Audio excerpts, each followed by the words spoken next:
like Salthouse's early studies around typists. But the genius of it is compensation. So he said, when there's a very fast passage, I can no longer play so fast. I play the passage before it more slowly than I used to. So the fast passage appears fast. So I think selection optimization compensation is very helpful. I mean, I think there's some debate as to whether it's a disability theory or an aging theory, but maybe now older people manage it better than younger people because of life experience. But thinking about that, I think it's amazing that we keep up, every decade we keep up bringing this positive side in contrast with the negative side where regard to losses and everything else we are losing. So it doesn't really stay this positive view on all the people. Would you have a... Well, it's interesting, of all the, again, our perception is, for example, this day and age here is probably one of the most vibrant and integrated of older people's advocacy groups. It doesn't seem to shy away from the challenging parts of aging. But one of the difficulties I would see around advocacy for older people in a lot of other countries is that it's very often fueled by middle class, upper middle class, younger older people who are somewhat age denying in their own way. And the one that should make a big difference, the AARP in the United States, is a large insurance company that has a shop front of advocacy. And advocacy is very, very challenging. The sociologist Richard Sennett has a really interesting book, Respect, about how do you do advocacy around need without further enhancing the stigma or negativity around it.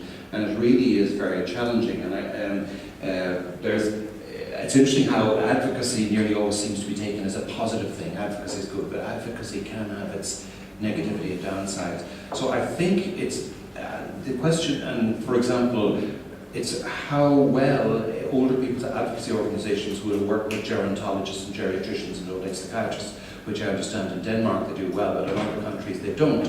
So, for example, we have the age-friendly cities movement in communities, but they just don't seem to say, well, there might be something useful to be learned from gerontologists or geriatricians. So I think there's a piece of work to be done around how advocacy is best arranged. I mean, I have a running battle in Ireland with a charity that talks about loneliness among older people. And from Christina Victor's and other studies, loneliness is a lifespan problem. In some countries peaking between 15 and 35. And yet the problem is, in the United Kingdom, I had a bit of work with the British Geriatric Society to try and get them, they were having a session on loneliness and later life in the English Parliament. And thankfully we managed to steer them to say loneliness as a lifelong lifespan problem that, that has particular characteristics in later life where you may be compromised by physical and other challenges to making connections. But to suggest that it's the hallmark of later life, that's, again, can be a problem of advocacy. So, yeah, there's a way to go, I think, Yeah. So, here, over here. I'll take it.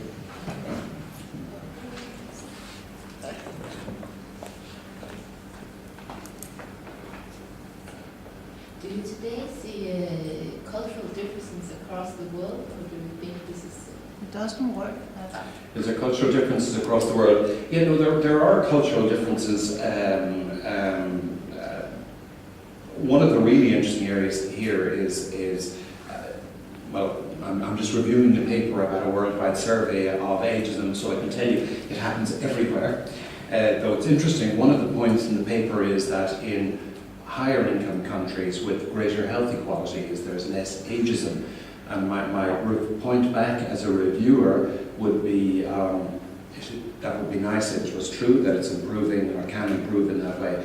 Or is it that people answering the questionnaire have learned the social desirability of not appearing ageist as they answer the questionnaire? I think it's open. So no, there is ageism, and there is ageism hugely within the WHO. So there's major concerns, for example, around the strategic development plans, which very much, there still is very much a focus in low and middle income countries on communicable as opposed to non-communicable disease, and non-communicable is going to be the big thing. And there is a complete failure to recognise the issues around ageing. So there is a group of gerontologists and geriatricians that have been trying to work on those. So yeah, I think, I mean, the ageism, obviously it takes huge amount of forms. It's intrinsic within populations. And within health and other sectors, within employment, huge challenges for older workers, or if they become if they lose employment in their late 50s, to get a further job, despite the fact that they may be ideal workers. And then within the health services, there's two main problems. The first thing is ageism around services you should be getting. So if you're a woman over 70 in most countries in the world and your breast cancer is suitable for surgery, chemotherapy and hormone therapy, you're less likely to get that than a woman under 70.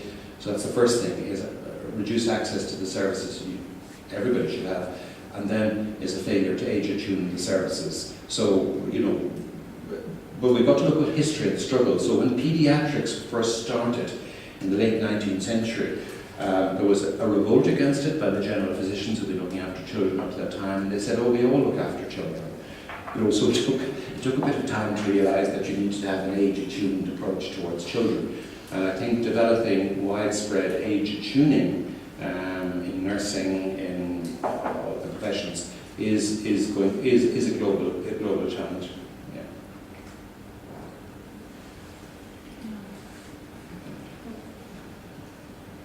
I have one more question. Today, when you ask young people, do you think you will get the same opportunity in life as your parents? More and more young people will say, no, I won't own a house, I won't get as good a job as my parents do. Do you think, nobody can tell us what the future will bring, but would this trend maybe influence the ageism? Yeah, it's hard to know. I mean, I'm a great fan of Hans Rosling, you know, who shows how intrinsically pessimistic we are in terms of social forecasting. I mean, I think they're you know, and again, I'm off my scope, as you may be aware, is that the governor of the Bank of England has expressed concern over the new technology society we're going to have, the next industrial revolution. So there are major challenges around what's going to happen to people who are not within that group. So that's one side of it. But I think one of the big danger is stoking up an artificial apocalyptic demography about what people draw down their finances. So we saw this in the US. It was well fought around the debates when George Bush tried to reduce social security, and many people were able to show that it was sustainable. In the United Kingdom, when they looked at the affordability of nursing home costs, they were able to show with entrusted care that it was affordable, but the government put their representative on the report. He made a minority report, and so the report never had the same impact. So I think it is, and it's really good to have economists in our room here, because I think it's very important to get economists on side, and again, to listen, you know, to listen to their analysis. It's not that this is one of the dangers too. I'm mindful, I talked about advocacy. One of the dangers in our area here is most people here are advocates, and we've got to be careful that it doesn't cloud our judgment as well. You know, Nietzsche says that convictions are greater enemies of truth than lies.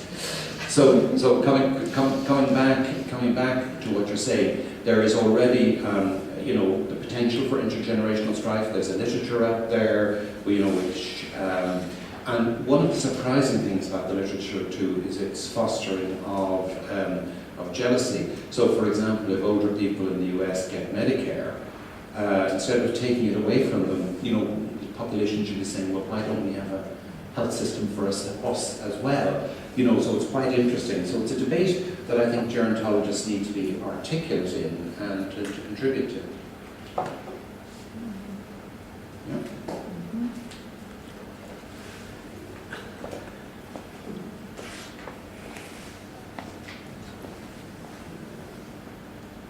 Thank you.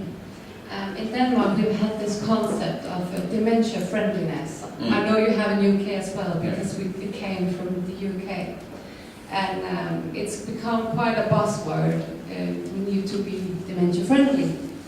And we've been discussing it a lot because we think it could actually be part of the stigmatizing kind of thing, where we are so keen on helping a certain group of people that we actually ignore the seriously diseased, this is which is quite disabling.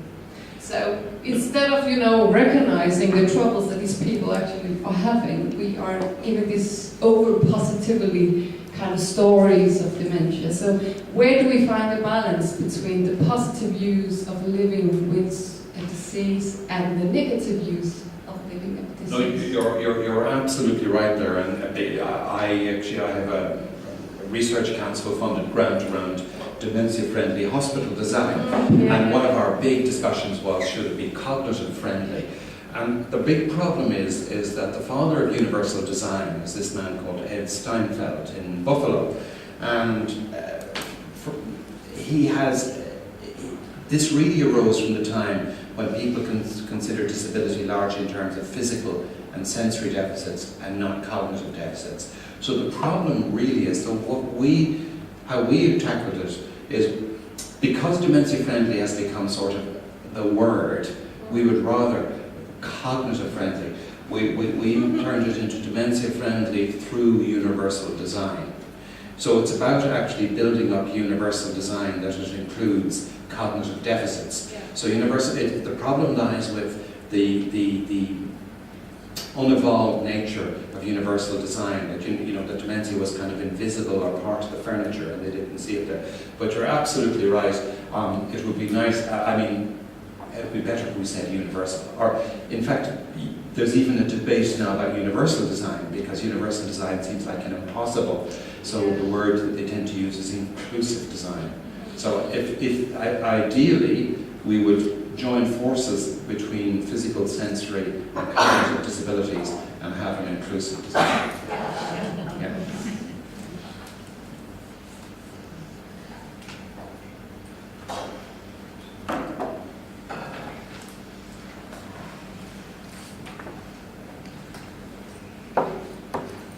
Okay, I think I'll just say thank you so much, Des. This was really good.